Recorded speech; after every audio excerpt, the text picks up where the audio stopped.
안녕하십니까. 하나투어에서 재무부 담당하고 있는 이진호입니다.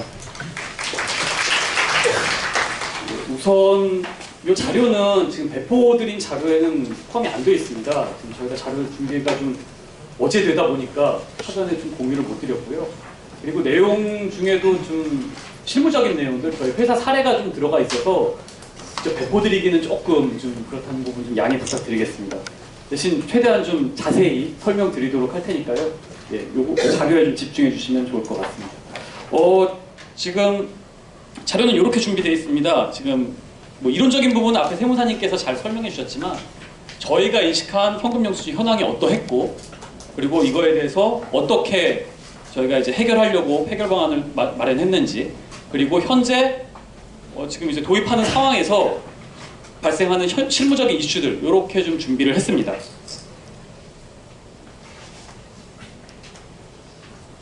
네, 저희가 처음에 이 현금영수증 이슈를 좀 인식한 거 23년 하반기였습니다. 세법 개정안이 나오고 나서 저희가 이제 25년 1월 1일부터 발생하는 거래에 대해서는 현금영수증 의무 발행 업종에 포함이 되기 때문에 이거에 대해서는 좀 준비를 해야 되겠다는 생각을 했었고요. 그때 준비했던 자료입니다. 그래서 뭐 앞에서 세무사님이 다 말씀하셨지만 세법 규정만 따라갈 경우는 지금 현금 수취한 이후 5일 이내에 저희 같은 경우는 알선 수수료에 대해서만 현금영수증을 발급해야 되는 상황입니다.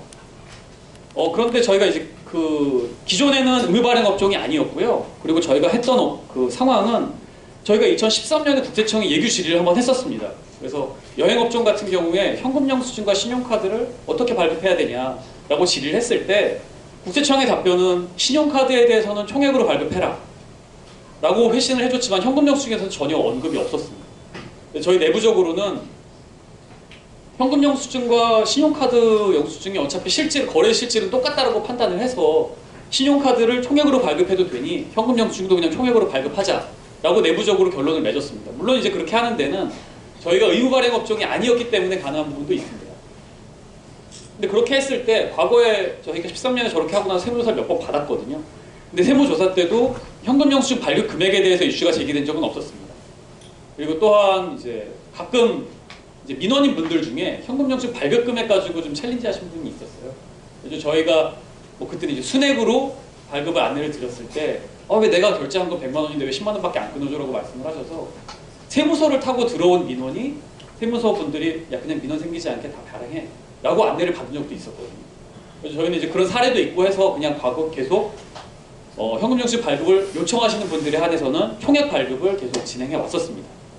근데 이렇게 해오다가 지금 25년 1월 1일부터 지금 여행업이 의무 발행 업종에 포함이 되게 된 거죠. 근데 이렇게 되면 앞에서도 말씀드렸듯이 5일 이내에 발급해야 된다는 이슈가 하나 있고요. 그리고 알선 수수료에 대해서만 발급해야 된다는 이슈가 있습니다. 그래서 이제 쟁점이 되는 게 과연 그럼 이제 현금영수증을 총액으로 발행할 거냐 순액으로 발행할 거냐에 대한 이슈가 있었는데요. 뭐 총액으로 발급하게 되면 기존에 하던 프랙티스를 그냥 쭉 가면 되니까 문제가 없지만 순액으로 발행을 한다라고 하면 세법을 준용한다는 장점은 있지만 고객한테 저희의 수익이 완전히 노출이 되는 거잖아요. 그리고 이제 저희가 기존에 만들어놨던 일하는 방식, 시스템들에 대한 모든 배정도 다 필요한 상황이었고, 그래서 이런 상황에서 그럼 어떻게 해야 되냐를 가지고 저희가 내부적으로 되게 많이 고민을 했었습니다. 그렇게 해서 저희가 검토한 내용이 세법 개정을 건의해보자라는 내용이었습니다. 근데 이제 현금영수증의 취지 자체가 어떤 거래를 양성화하고 거래를 투명하게 하는 그런 취지이기 때문에 저희가 의무 발행 업종에서 빼주세요 라는 거는 좀 제안을 하기가 좀 어려울 것 같았습니다. 받아들여지지도 않을 거고요. 그러면은 저희 입장에서 그러면 어떻게 세법 개정을 요구하는 게 맞을까를 검토를 하다가 이런 조항을 발견을 했습니다. 다른 사업자, 요거 기존에 있는 세법 조항인데요.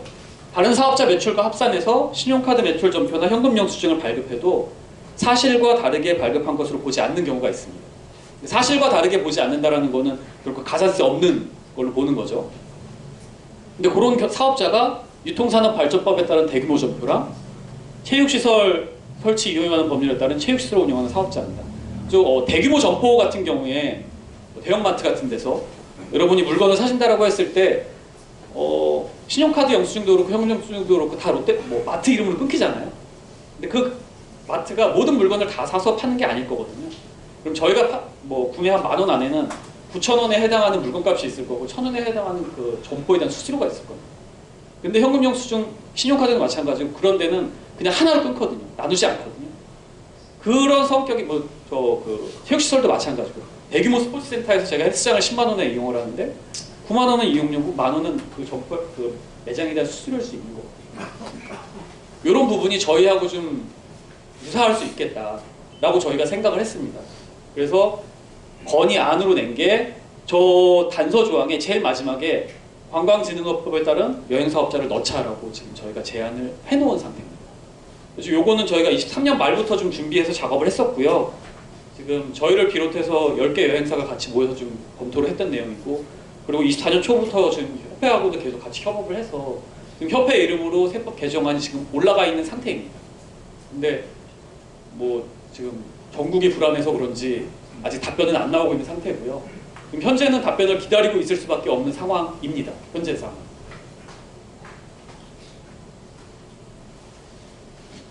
다음에 이제 좀 실무적인 내용들, 저희가 고민했던 내용들입니다.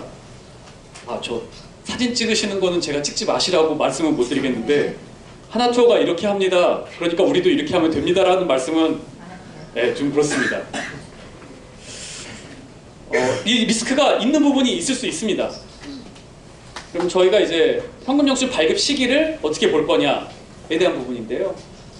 세법에서 현금 받은 거를 선수금으로 판단하는 경우, 제일 밑에 있는 내용인데요.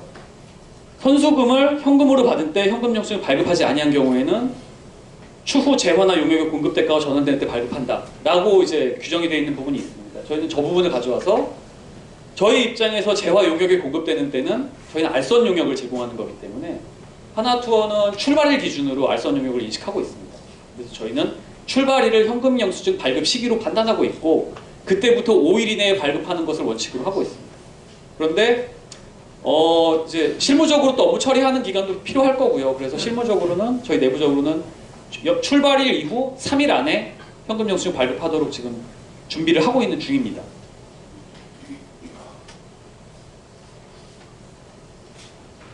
그리고 다음은 이제 발급 단위인데요.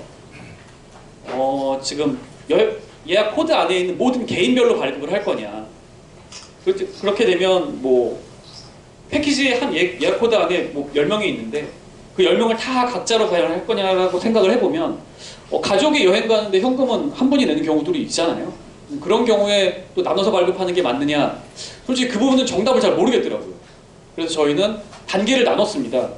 그래가지고 출발일 이후 이틀 전까지 현금 영수증 이렇게 발급해 주세요라고 그 내역을 주시는 분들은 그렇게 나눠서 발급하고요. 그게 안 되는 분들은 그냥 대표번호로 그냥 무기명 한 건으로 발급을 하려고 지금 준비를 하고 있습니다.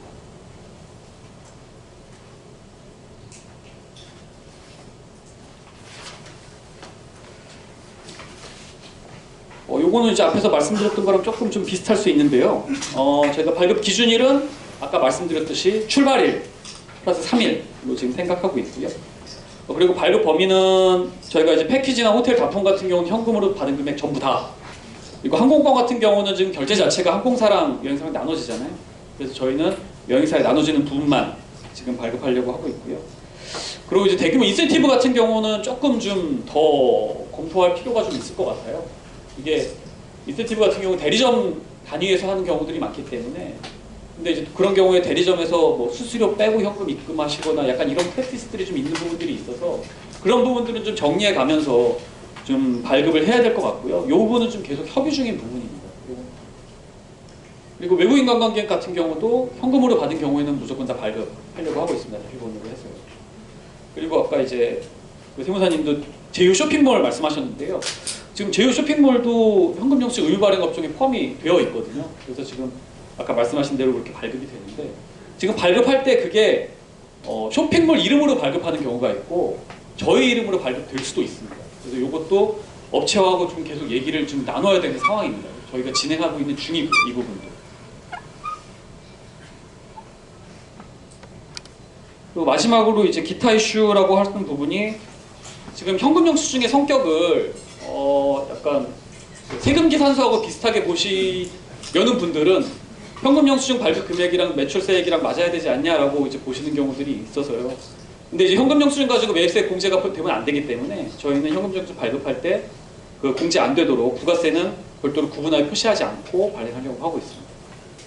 그리고 이제 증정용 말로 네이버 페이 같은 거 사용하시면 현금으로 충전돼서 그 페이가 생기기도 하지만 충전 금액의 일정 부분을 포인트로 주기도 하잖아요. 그 포인트 부분은 현금 영수증 발급 대상이 아니다라는 부분이고요. 그리고 이제 자진 발급하는 경우에 이게 이제 무기명으로 대표 발급해버리면 이제 아까 세무사님도 말씀하셨지만 뭐 직원이 개인 소득공제 목적으로 자기 걸로 끌어갈 수도 있잖아요. 근데 그게 향후에 문제가 될 소지가 분명히 있거든요. 이제 그런 부분을 회사 내부적으로 좀 관리를 해야 된다라는 정도 말씀을 드리겠습니다. 저희가 준비한 거는 이 정도입니다. 근데 지금 저희도 현금 영수증 최초 발행이기 때문에 되게 혼란스러운데 아마 과세관청 분들도 되게 혼란스러우실 거예요. 여행업종을 잘 이해하시지 못하는 분들도 많으시고 이게 처음 생기는 프랙티스다 보니까 어떻게 해야 될지 모르시는 분들이 많으실 텐데 저희 생각은 그렇습니다. 지금 저희가 아까 이제 부가세 총액과 순액 말씀하셨듯이 법만 그대로 따라가게 되면 저희가 부가세를 총액으로 신고해야 될 수도 있거든요. 근데 지금 프랙티스상 모두가 다 아웃바운드 영역에 대해서 지금 순액만 신고를 하고 있잖아요. 부가세 신고를. 그런 경우에도 지금 과세관청에서도 그거 가지고 특별히 이슈 제기를 하지는 않고 있습니다. 제 생각에는 이 부분도 똑같다고 생각합니다. 지금 저희가 세법 개정을 요청해놨지만 아직 결과는 안 나온 상태입니다. 근데 세법은 25년 1월 1일 이후에 발생하는 거래에 대해서는 현금영수증 발급하라고 얘기를 하고 있거든요. 그래서 저희는 현행 세법과 충돌할 수도 있지만 총액으로 발급을 할 겁니다. 그리고 저희하고 같이 세법 개정 작업에 동참해 주셨던 11개 여행사도 같이 총액으로 발급해 주시기로 하셨거든요. 그래서 저희가 지금 총액으로 발급하면서 저희 여행업만의 프랙티스를 저희가 만들어가는 부분들이 필요할 거라고 생각을 합니다. 그래서 저희는 세법 개정이 뭐 가장 빨리 되면 제일 좋겠죠. 근데 그때까지는 기다리면서 리스크가 있지만 어쩔 수 없이 저희는 총액으로 발급하면서 과세관청에서 만약 이슈를 제기하면 대응하려고 하고 있습니다. 네, 저희가 준비한 거는 이 정도입니다. 네, 감사합니다. 네, 저희가 준비한 설명은 여기까지고요. 앞서 이진호 본부장님 말씀하셨던 사항처럼 저희는 모든 여행사에게 총액으로 하라고 말씀드린 건 아닙니다. 그러니까 총액, 순액 모두 각 사의 그 상황에 맞게 상황을 좀 할 수 있도록 개정을 해달라고 요청하는 사항이고, 말씀하신 것처럼 하나투어를 포함해서 주요 여행사 같이 지금 세법 개정 요청을 하고 있는 상태고, 또 이 사항을 또 강력하게 주장을 하고 있습니다. 그래서 회장님께서 말씀하신 것처럼 협회의 입장으로서 우리 여행사 모두가 다 같이 좀 원활하게 업무할 수 있도록 준비를 하는 사항이니까요. 그 사항은 적극적으로 저희가 개정 요청을 계속적으로 하겠습니다. 그래서 나중에 이제 그 결과가 나오면은 바로 또 안내해 드리도록 하겠습니다.